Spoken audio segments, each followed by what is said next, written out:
देखिए, hello students. देखिए, हम आज बताने वाले हैं एक क्वेश्चन। देखिए, ये सीबीएसई के पर्पज से ये क्वेश्चन बता रहे हैं और बिहार बोर्ड में भी ये क्वेश्चन पूछता है, लेकिन ये सीबीएसई के बच्चों के गेस में मैंने गेस किया है। देखिए, जो मैंने सीबीएसई के लिए स्टैंडर्ड पेपर है 041 क्लास 10th के लिए, उसके लिए गेस जो किया है क्वेश्चन, उसका ये क्वेश्चन है 31 नंबर कि prove that √5 is an irrational number.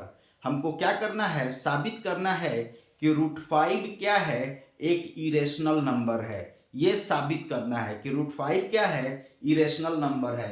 तो हम क्या करेंगे, सबसे पहले √5 को हम रेशनल मान के चलेंगे, रेशनल मान के चलेंगे।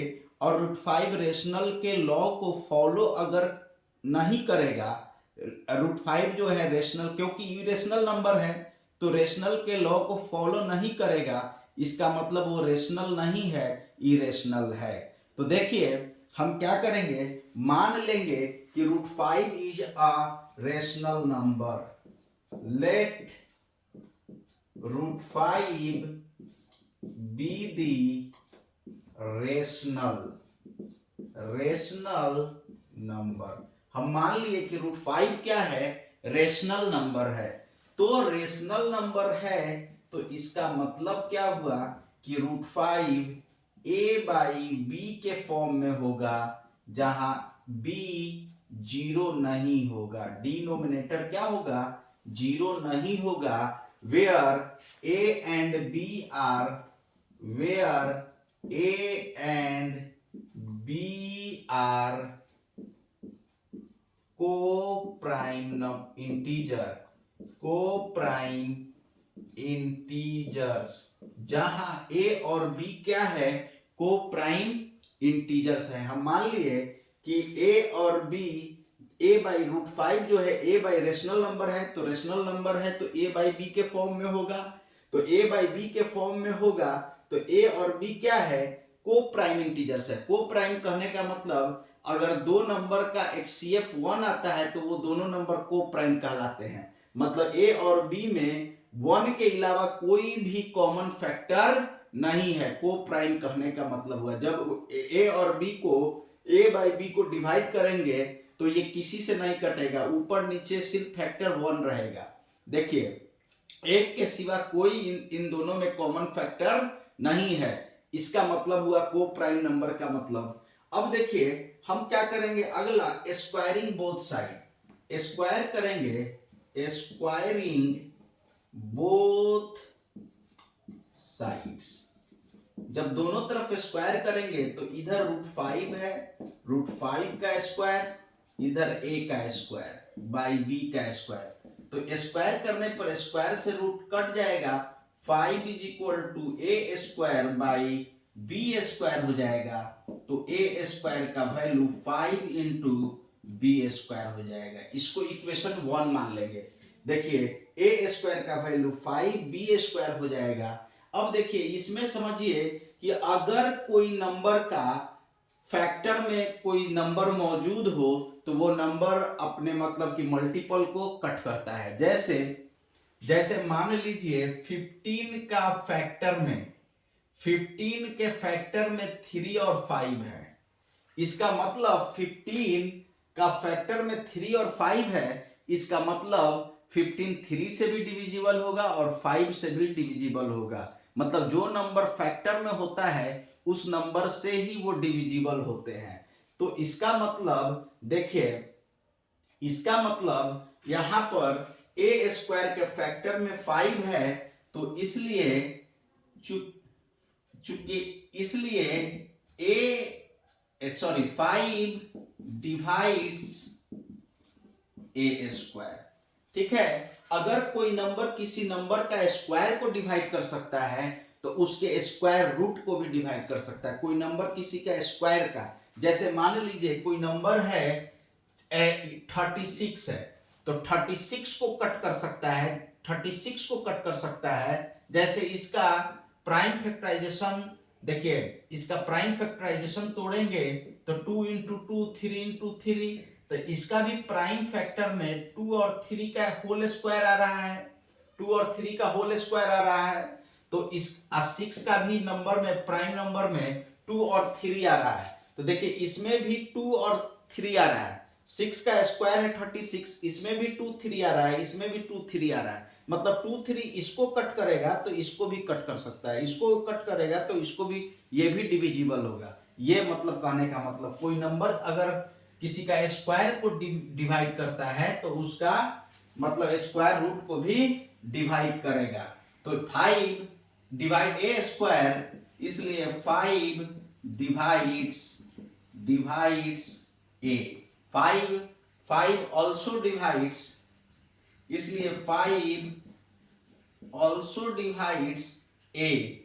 तो इसका मतलब 5 का मल्टीपल में ए है, तो हम मान लिए कि 5 इस तरह का है, a is equal to 5c। हम मान लिए कि a जो है इस रूप में है कि 5 इसके मल्टीपल में है, a का वैल्यू a मान लिए हम कि 5 इंटू सी के फॉर्म में है। c कोई इंटीजर है, 5 उसका मतलब कि 5 का मल्टीपल है a। इसका मतलब हुआ कि a जो है 5 का मल्टीपल है, c कोई इंटीजर है। तो अब दोनों तरफ स्क्वायर करेंगे तो a square is equal to ये 25c स्क्वायर होगा। देखिए, और a स्क्वायर का वैल्यू हमने निकाला है यहाँ पर 5b स्क्वायर। a स्क्वायर की जगह पर रख देंगे 5b स्क्वायर, तो ये 25c स्क्वायर हो जाएगा। अब देखिए यहां पर तो ये हो जाएगा 25b square is equal to, sorry 25b square, sorry या 5b स्क्वायर, एक मिनट, यहां पर a स्क्वायर की जगह पर 5b स्क्वायर ना रखेंगे, 5b स्क्वायर रखेंगे। तो देखिए 5b स्क्वायर रखेंगे तो b स्क्वायर का वैल्यू आएगा, देखिए b square is equal to 25 by 5c square, 5 से 5 एक बार में कट गया, b square is equal to 5 into c square.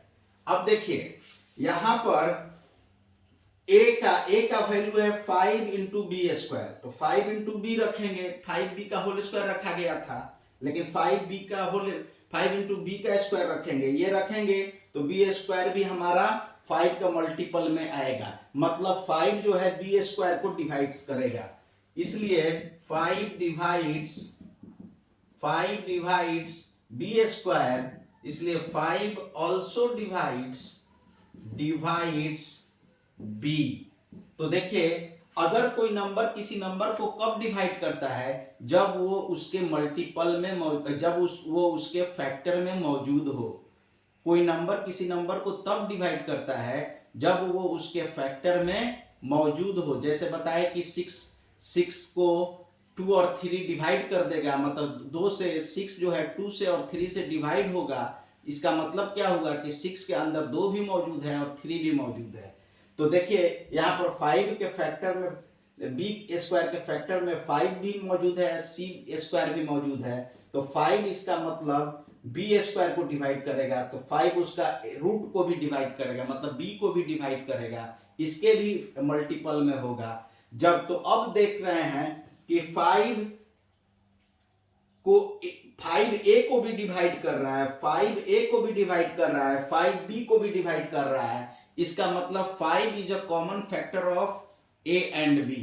इसका मतलब क्या हुआ, इसलिए 5 is the common factor of a and b।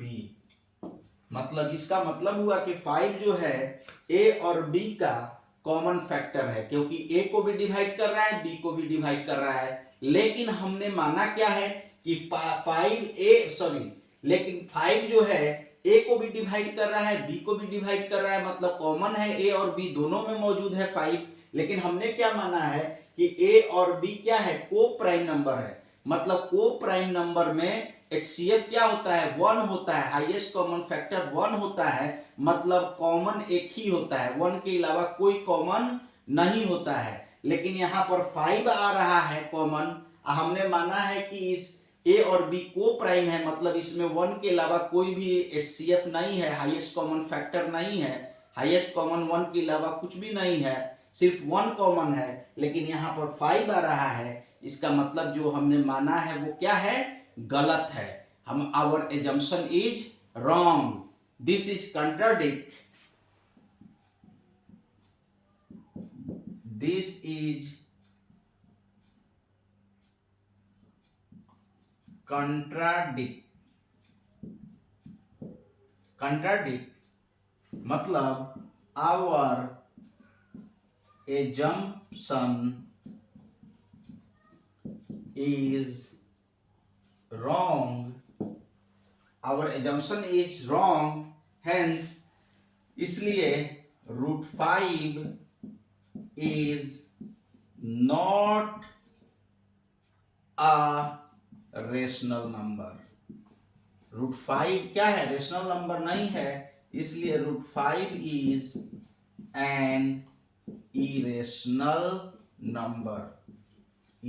Number. देखिए √5 जो है वो हमारा रेशनल नंबर नहीं है। यहाँ पर हमने ए और बी में कॉमन फैक्टर 1 माना था, को प्राइम नंबर है तो 1 के अलावा कोई कॉमन फैक्टर नहीं होगा, लेकिन यहाँ पर कॉमन फैक्टर क्या आ रहा है, 5 आ रहा है, मतलब हमको कंट्राडिक्शन हो रहा है, कंट्राडिक्ट विरोधाभास में प्राप्त हो रहा है। तो ये विरोधाभास क्यों हो रहा है, क्योंकि आवर एजम्पशन इज रॉन्ग, हमने गलत एज्यूम किया है, हमने जिसको एज्यूम रेशनल नंबर किया है वो रेशनल नहीं है।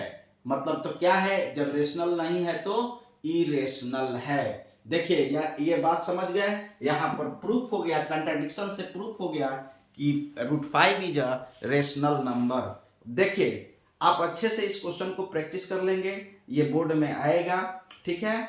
और देखिए मेरा जो भी क्वेश्चन है, ये सब क्वेश्चन देते हैं, इसका सेट बनाए हुए हैं, वो सेट क्वेश्चन पेपर के रूप में, गेस्ट पेपर के रूप में सेट बनाए हुए हैं, बहुत रिसर्च के बाद वो सेट बनाए हैं, वो हमारा टेलीग्राम चैनल पर दिया हुआ है। आप क्या करेंगे, हर यूट्यूब वीडियो के डिस्क्रिप्शन में जो होता है टेलीग्राम चैनल का लिंक मौजूद होता है, वो टेलीग्राम का लिंक से जाकर टेलीग्राम से वो क्वेश्चन आप ले लेंगे, वहाँ पर क्वेश्चन दिया हुआ है, ठीक है। और मेरा चैनल को सब्सक्राइब भी कर देंगे। Thank you so much.